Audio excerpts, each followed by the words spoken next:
আসসালামু আলাইকুম, this is doctor Shakiruddin Ahmed from doctor Shakir Spectric. আজকে আমরা বেড়ালের হিট স্ট্রেস থেকে কিভাবে বেড়ালকে আমরা রক্ষা করব সেই বিষয়টা আমরা জানবো।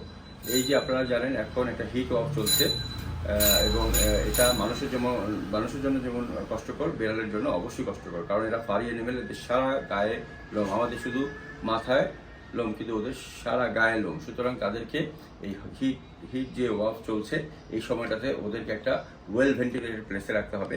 তারপর ওদের পানিটা বারবার চেঞ্জ করে দিতে হবে, ওদের গোসলটা রেগুলার করাতে হবে, গ্রুমিংটা ভালোভাবে করাতে হবে এবং খাবারটা যেন বাসি না হয় বারবার চেঞ্জ করে দিতে হবে, অল্প অল্প করে খাবার দিতে হবে এবং পানিটাও বারবার চেঞ্জ করে দিতে হবে। সকাল একবার, দুপুর একবার, বিকাল একবার, রাতে একবার। কারণ কি, বিড়ালের পানিটা যদি আমরা অনেকক্ষণ চেঞ্জ না করি সেখানে এটার টেস্টটা চেঞ্জ হয়ে যাবে, ব্যাকটেরিয়া গ্রো করবে এবং এটা চেঞ্জ হয়ে যাবে। এই কারণে সকাল একবার, দুপুর একবার, বিকাল একবার চেঞ্জ করে দিবেন এবং এদেরকে রেগুলার গোসল করানোর ব্যবস্থা করতে হবে এবং ফ্যান অথবা এসি ছাড়া ওরা থাকবে না। আপ টু অক্টোবর এরা ফ্যান অথবা এসি ছাড়া থাকবে না। ভালো করে শুনবেন আপনারা, ফ্যান অথবা এসি ছাড়া থাকবে না। ফ্যানে যদি থাকে তাহলে ডাইরেক্ট ফ্যানের নিচে না, আশপাশে রাখতে পারেন বা তার মন মতো সে ঘুরবে। আর ফ্যানের এসি নিচে রাখলে অবশ্যই 25 এবং তার উপরে, এর নিচে রাখবেন না।